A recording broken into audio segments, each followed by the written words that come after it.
The morning sun cast long shadows across the pristine courtyard of Buckingham Palace as preparations began for what would become one of the most emotionally charged ceremonies in recent royal history. Prince Charles, now King Charles III, stood at the tall windows of his private study, watching his palace staff meticulously arrange chairs and platform for the upcoming event honoring the Gurkha regiments. The decision to hold this special ceremony had not come lightly. For months, Charles had been deeply troubled by stories emerging from Nepal and the British military community about aging Gurkha veterans who had served Britain with unwavering loyalty, but struggled to receive the recognition and support they deserved. These brave soldiers, who had fought alongside British forces in some of the most dangerous conflicts of the past century, often lived in poverty despite their heroic service. Prince Harry, despite the well-documented tensions within the royal family, had privately reached out to his father about joining this particular event. The Gurkhas held special meaning for Harry, who had served alongside them during his military deployments in Afghanistan. He had witnessed firsthand their courage, their brotherhood, and their unshakable dedication to duty. When Charles received Harry's message expressing his desire to participate, the future king felt a rare moment of unity with his younger son. The planning committee, led by palace officials and military advisors, had worked tirelessly to ensure that this ceremony would be more than just another formal royal engagement. They wanted to create something meaningful, something that would truly honor the sacrifices made by Gurkha soldiers and their families. Representatives from the Brigade of Gurkhas had been consulted at every step, ensuring that cultural traditions and military protocols would be properly observed. As the day approached, word spread through the Gurkha community across Britain and Nepal. Retired soldiers, some now in their 80s and 90s, began making arrangements to attend. Many had never set foot inside Buckingham Palace, despite having risked their lives for the British crown.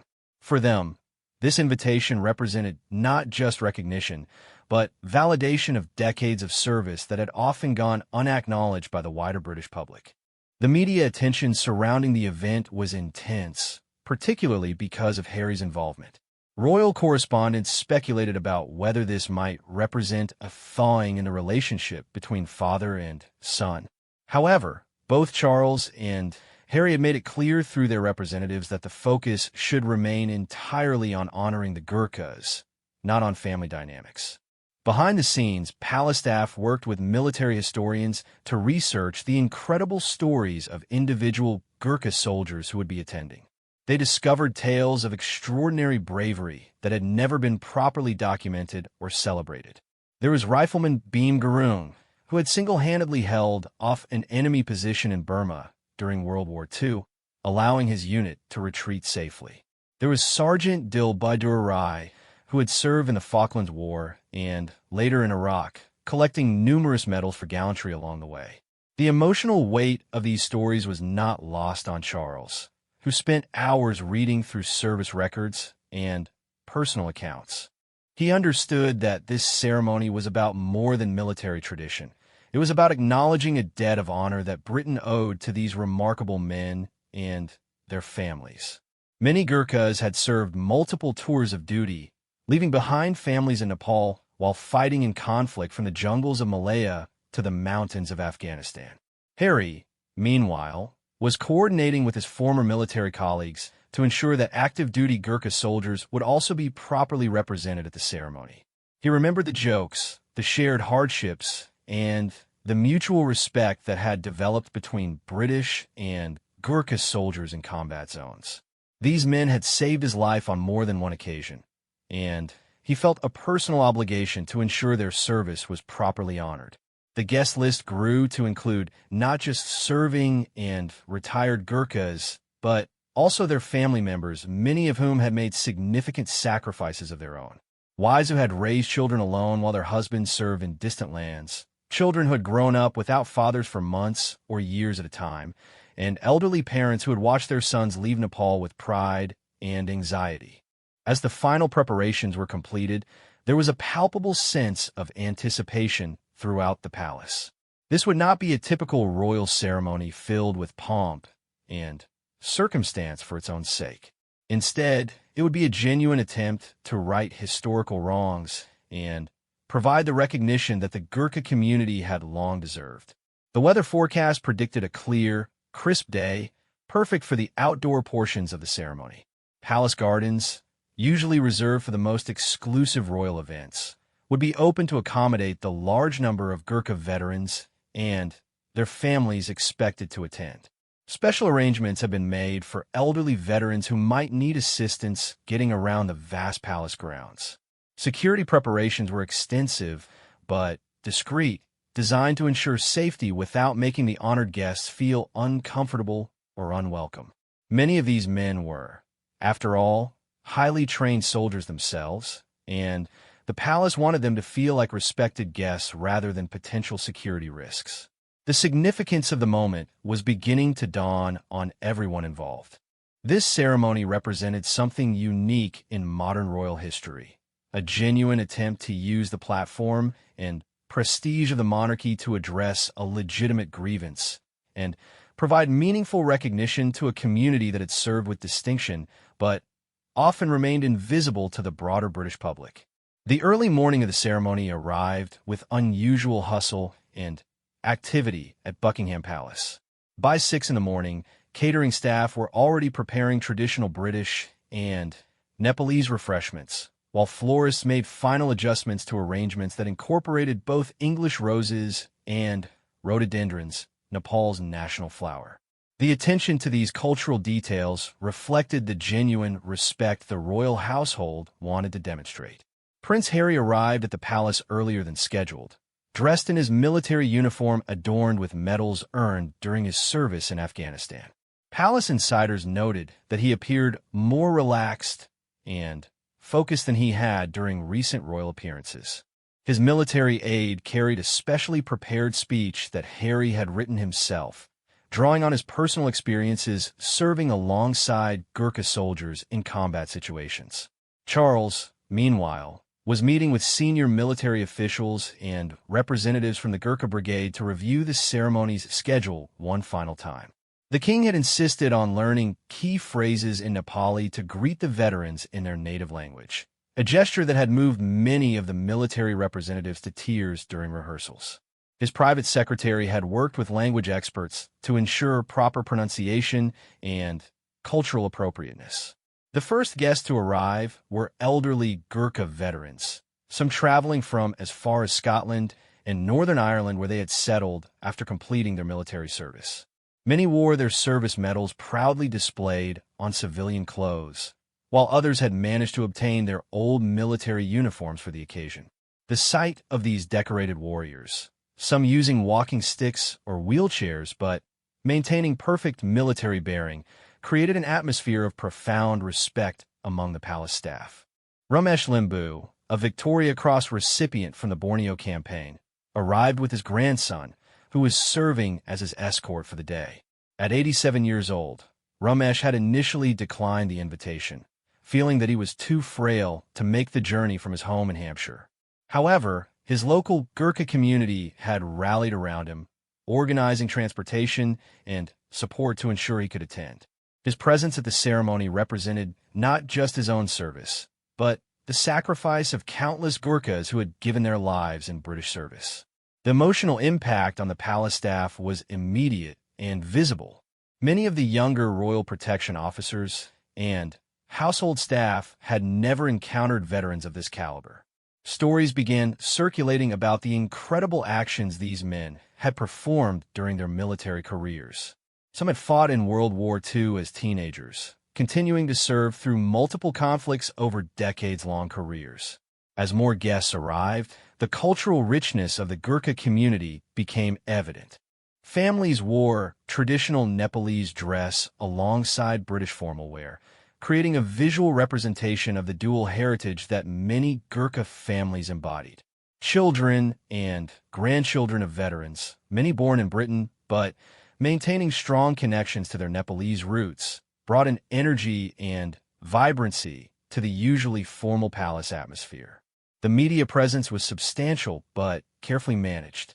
Royal photographers and a select group of journalists had been granted access, with the understanding that the focus should remain on the stories of the Gurkha veterans rather than royal family dynamics. Several news organizations had prepared special features about individual veterans, bringing their remarkable stories to public attention for the first time. Behind the scenes, palace protocol officers were working to ensure that the ceremony would properly honor Gurkha and military traditions. A traditional Nepalese military band had been flown in from Nepal specifically for the event, and they would perform alongside the British military bands. The fusion of musical traditions was intended to symbolize the integration of Gurkha units into the broader British military structure while maintaining their distinct cultural identity. Prince Harry spent time personally greeting many of the veterans, switching effortlessly between English and the bits of Nepali he had picked up during his military service. His genuine warmth and familiarity with military culture put the veterans at ease, and soon small groups were sharing war stories and laughing together. This informal interaction was exactly what Harry had hoped to achieve, creating real connections rather than formal photo opportunities. Charles, observing his son's natural rapport with the veterans, felt a complex mix of emotions.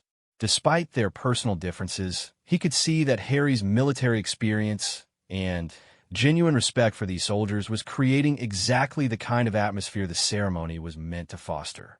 The king made a mental note to acknowledge Harry's contributions during his own speech later in the day. The ceremony program included several innovative elements designed to educate attendees about Gurkha history and culture. Display boards featured historical photographs and artifacts from various conflicts, while interactive stations allowed younger family members to learn about the geography and culture of Nepal. Palace staff had researched Gurkha traditions thoroughly, ensuring that everything from seating arrangements to meal choices reflected appropriate cultural sensitivity. One particularly moving moment occurred when several elderly veterans recognized each other for the first time in decades. Men who had served together in Malaya, Borneo, or the Falklands found themselves reunited in the elegant surroundings of Buckingham Palace. These spontaneous reunions, filled with tears and laughter, reminded everyone present that behind the formal ceremony was a community of brothers-in-arms who had shared extraordinary experiences. The kitchen staff had prepared a fusion menu that honored both British and Nepalese culinary traditions. Dal bhat, the traditional Nepalese meal of rice and lentils, was served alongside more conventional British reception fare. Several Gurkha wives had been consulted about recipes and preparation methods, ensuring authenticity while meeting palace catering standards. As the official ceremony time approached, the atmosphere grew more solemn and respectful. Veterans began assembling in formation, their military training evident despite advanced age and physical limitations. Family members took their designated seats, many wiping away tears as they prepared to see their fathers, grandfathers, and husbands receive long overdue recognition. The stage was set for a ceremony that would transcend typical royal protocol, creating something genuinely meaningful for a community that had given so much in service to Britain. The careful planning, cultural sensitivity, and genuine emotion that had characterized the preparation were about to culminate in a historic moment of recognition and gratitude. The formal ceremony began with the haunting sound of traditional Nepalese flutes echoing across the palace courtyard, followed by the deeper tones of British military drums. The fusion of musical traditions created an atmosphere unlike anything previously experienced at Buckingham Palace. Veterans stood at attention with remarkable precision, their decades of military training evident despite their advanced age. King Charles emerged from the palace wearing his military dress uniform, every medal and decoration perfectly positioned. He paused at the top of the steps, surveying the assembled crowd with visible emotion. This was not the practiced composure of routine royal engagements. This was a man genuinely moved by the significance of the moment. His aide whispered something in his ear, and Charles nodded, taking a deep breath before beginning his descent. Prince Harry appeared moments later, flanked by serving Gurkha officers who would participate in the ceremony. The sight of Harry walking alongside these soldiers brought back memories of their shared service in Afghanistan, where bonds of trust and mutual respect had been forged under the most challenging circumstances. Several veterans in the crowd had served alongside Harry during those deployments, and their faces showed recognition and genuine affection. The opening address was delivered by Brigadier John Thompson, former commanding officer of the Brigade of Gurkhas. His speech provided historical context about the relationship between Britain and the Gurkha regiments, dating back to the early 19th century. He spoke of battles fought in Burma, Italy, and North Africa during World War II, where Gurkha courage had become legendary among Allied forces. Thompson's voice cracked with emotion as he recounted more recent conflicts. He described the professionalism and bravery of Gurkha soldiers in the Falklands War, where they had adapted their jungle warfare expertise to harsh South Atlantic conditions. He spoke of their service in Iraq and Afghanistan, where they had earned respect from international coalition partners and local populations alike. The first individual recognition came for Corporal Dan Gurung, now 93 years old, who had earned the military medal during the Burma campaign. His granddaughter wheeled him forward as Charles approached to personally present him with a commemorative medal designed specifically for this ceremony. Dan's weathered hands shook slightly as he accepted the honor, but his military bearing remained perfect. Charles spoke quietly with Dan in halting but respectful Nepali, asking about his service and family. The old soldier's face lit up with surprise and pleasure at hearing his native language from the British monarch. Their brief conversation, witnessed by hundreds of attendees, symbolized the personal connection that had always characterized relationships between British officers and their Gurkha soldiers. Prince Harry then took the podium to deliver his prepared remarks. His speech was deeply personal, describing specific instances where Gurkha soldiers had demonstrated extraordinary courage during his deployments. He spoke without notes, his words carrying the authenticity of lived experience rather than formal protocol. Harry recounted a particular incident in Helmand province where Rifleman Tej Limbu had single-handedly cleared a Taliban position that was pinning down British troops.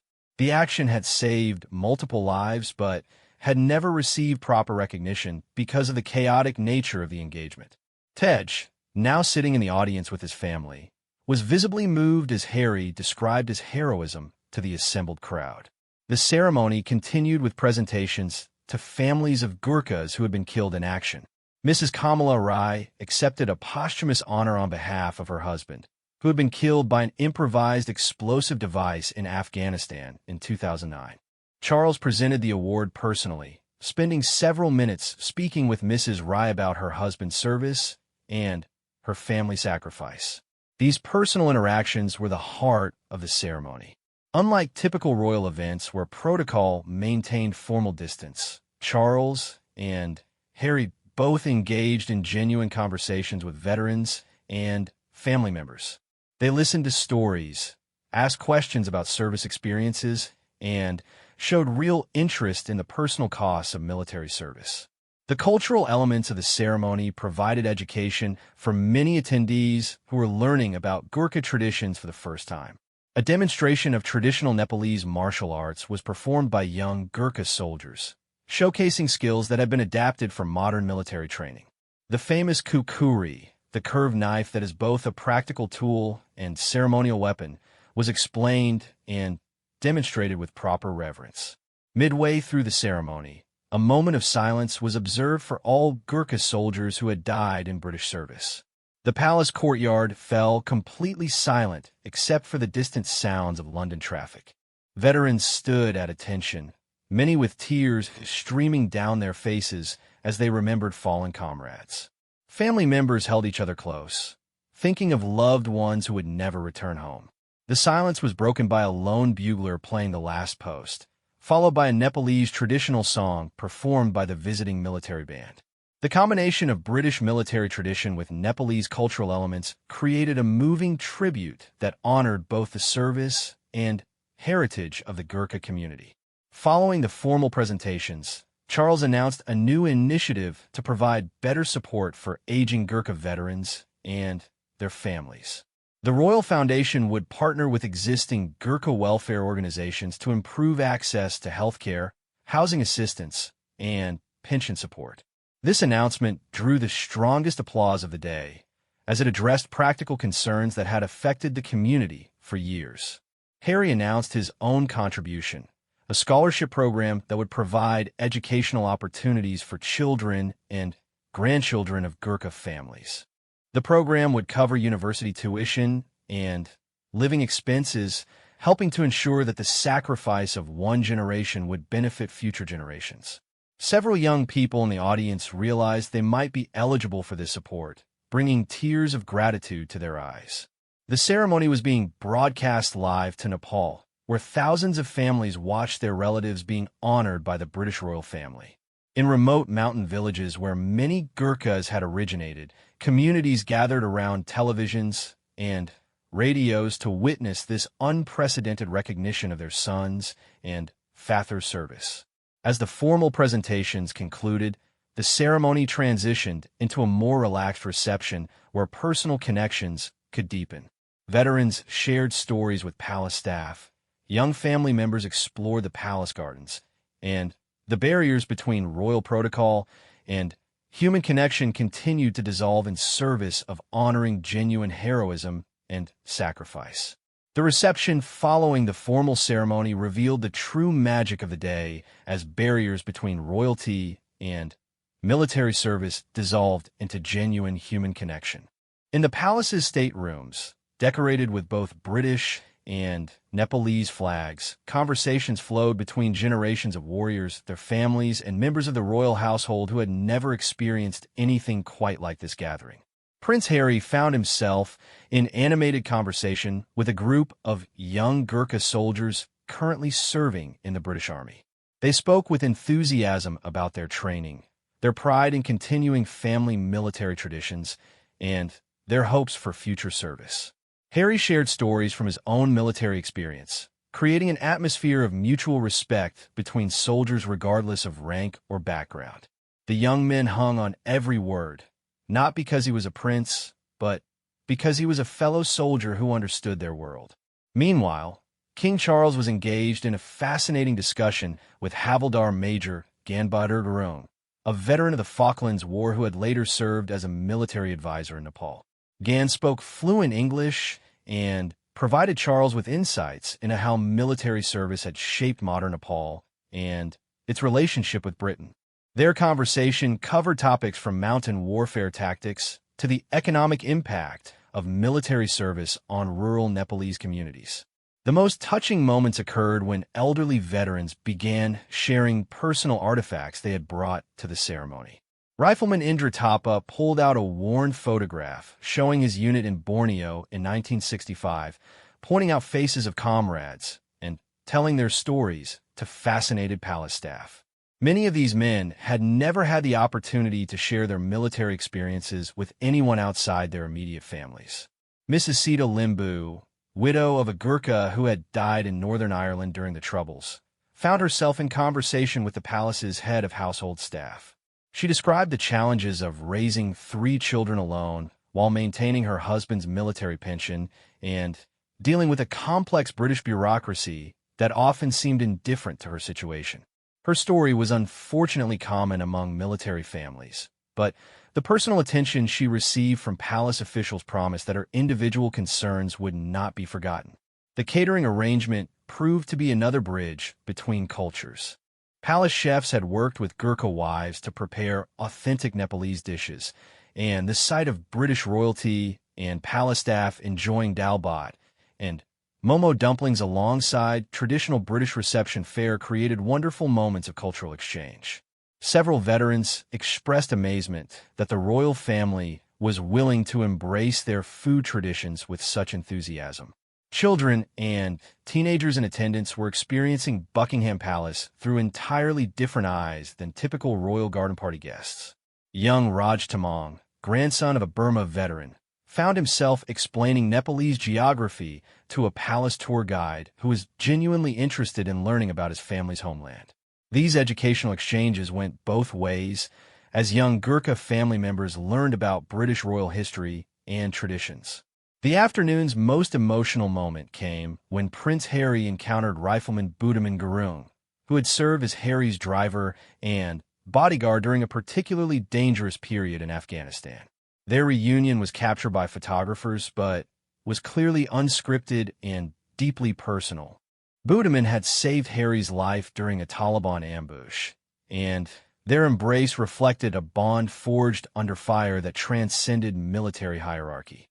Charles observed this interaction from across the room and felt a complex mix of emotions. Despite the family tensions that had dominated headlines for years, he could see his son at his absolute best. Genuine, humble, and deeply connected to values of service and sacrifice. The king made a mental note to ensure that Harry's contributions to this event would be properly acknowledged in future discussions about royal duties and family relationships. The presentation of individual awards continued throughout the reception, but in a more intimate setting that allowed for longer conversations between recipients and the royal family. Each veteran had a unique story, and Charles and Harry made genuine efforts to understand and acknowledge the specific contributions each man had made to British military operations. Lance Corporal Ataman Limbu received recognition for his service in Iraq, where he had volunteered for multiple dangerous missions to gather intelligence about insurgent activities. His actions had directly contributed to the safety of British and coalition forces, but like many intelligence operations, his contributions had remained classified and unrecognized until now.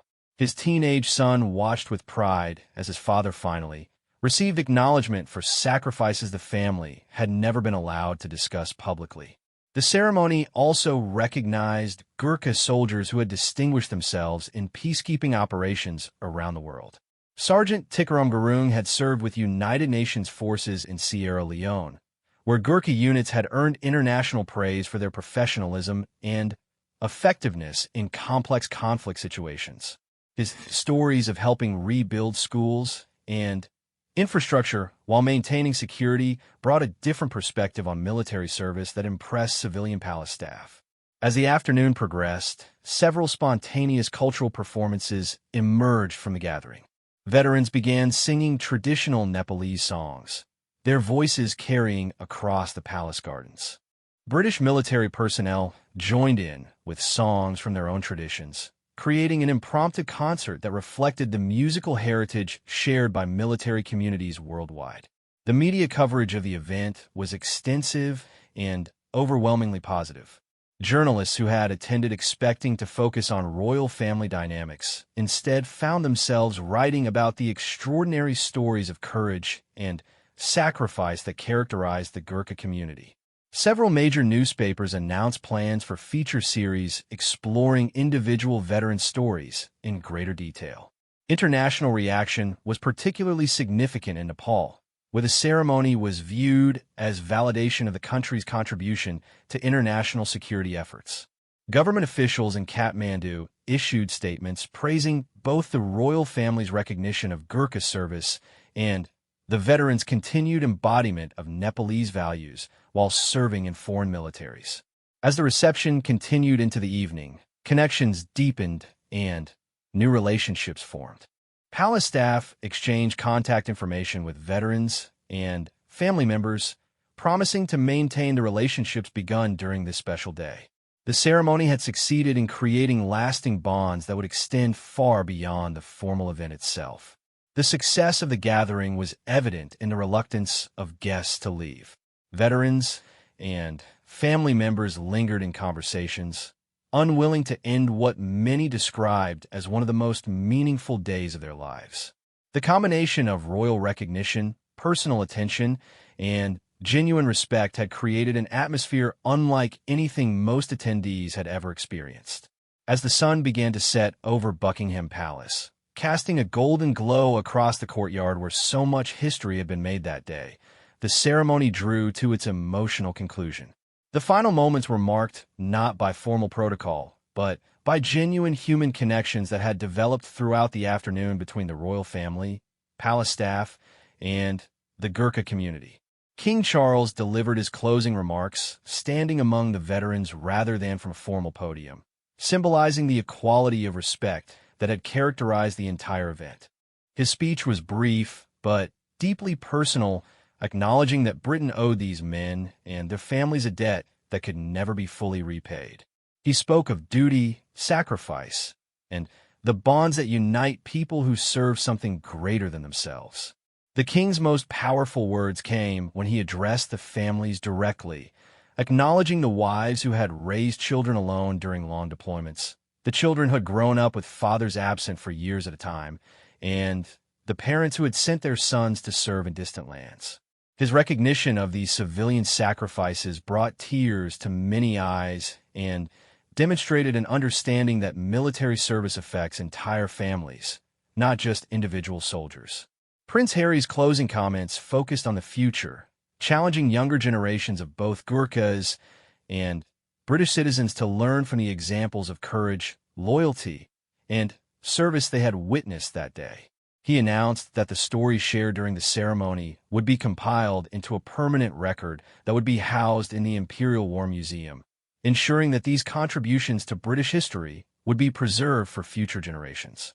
The announcement that moved the audience most was Harry's personal commitment to visit Nepal within the year to meet with families of Gurkha veterans who had not been able to attend the ceremony. His promise to bring greetings and recognition from the British royal family to remote mountain villages demonstrated a level of personal commitment that went far beyond ceremonial duties. As guests began to depart, many lingered to exchange contact information and make plans to maintain the relationships formed during the day. Veterans who had lost touch decades earlier made arrangements to visit each other, while younger family members connected over social media to share photographs and continue conversations. The palace gift shop had prepared special commemorative items for the occasion, but the most treasured keepsakes were handwritten notes from King Charles and Prince Harry to individual veterans, acknowledging their specific contributions to British military operations. These personal messages, researched and written specifically for each recipient, would become family heirlooms passed down through generations. Palace photographers had documented the entire event, but with sensitivity to the personal nature of many interactions. The official photographs would be made available to families free of charge, ensuring that these precious memories could be shared with relatives unable to attend. Several professional photographers volunteered their services to create formal portraits of veterans with their medals and decorations. The cleanup process revealed the depth of emotional impact the ceremony had achieved. Palace staff found tissues, handwritten notes exchanged between veterans, and small gifts shared between new friends. The maintenance crew reported that they had never seen guests so reluctant to leave Buckingham Palace, with many taking final photographs and saying lengthy goodbyes in the courtyard. Media analysis in the following days focused heavily on the success of the event in bridging cultural and generational divides. Editorial writers praised the royal family for using their platform to address genuine social issues rather than simply maintaining ceremonial traditions. The ceremony was widely viewed as an example of how royal influence could be leveraged to create positive social change. The international impact was particularly significant in Commonwealth countries with their own Gurkha communities. Similar recognition ceremonies were planned in Australia, Canada, and Hong Kong, inspired by the success of the Buckingham Palace event. The day had created a template for meaningful acknowledgement of military service that other nations began to emulate. Within the Gurkha community itself, the ceremony marked a turning point in how their service was perceived by the broader British public. Decades of feeling invisible or underappreciated gave way to a sense of proper recognition and inclusion in British military history. Young Gurkhas serving in contemporary operations reported increased respect from British colleagues and improved morale within their units. The scholarship program announced by Prince Harry received immediate support from private donors and charitable foundations. Within weeks, the funding had grown to support dozens of students annually, with preference given to those pursuing careers in public service, medicine, engineering, and education. The program's success demonstrated the ongoing willingness of British society to support those who had served with distinction. King Charles followed through on his promises of improved support for aging veterans by establishing a dedicated royal aid position focused specifically on Gurkha welfare issues. This representative would work directly with existing charitable organizations to identify and address gaps in services, ensuring that the momentum generated by the ceremony would translate into practical improvements in veterans' lives. The ceremony's success led to annual Gurkha recognition events being established as permanent fixtures in the royal calendar. These would alternate between formal ceremonies at Buckingham Palace and smaller, more intimate gatherings at regimental headquarters, ensuring that the connection between the royal family and the Gurkha community would continue to strengthen over time. Perhaps the most significant long-term impact was the change in relationship between Prince Charles and Prince Harry that emerged from their shared participation in the event. Working together on something meaningful rather than navigating family tensions had reminded both men of their common values and shared commitment to honoring military service. While their personal relationship remained complex, this ceremony provided a foundation for future collaboration on causes they both cared deeply about. The day concluded with a private dinner for family members of veterans killed in action, hosted by Charles and Harry in a smaller palace dining room. This intimate gathering, away from media attention, allowed for deeper conversations about loss, remembrance, and the ongoing challenges faced by military families. The personal attention given to these families demonstrated that the royal commitment extended beyond ceremonial recognition to genuine ongoing support. Years later, veterans and family members who attended would describe the ceremony as a transformative experience that validated decades of service and sacrifice. The event became a model for meaningful royal engagement with military communities and established new standards for how nations should honor those who serve.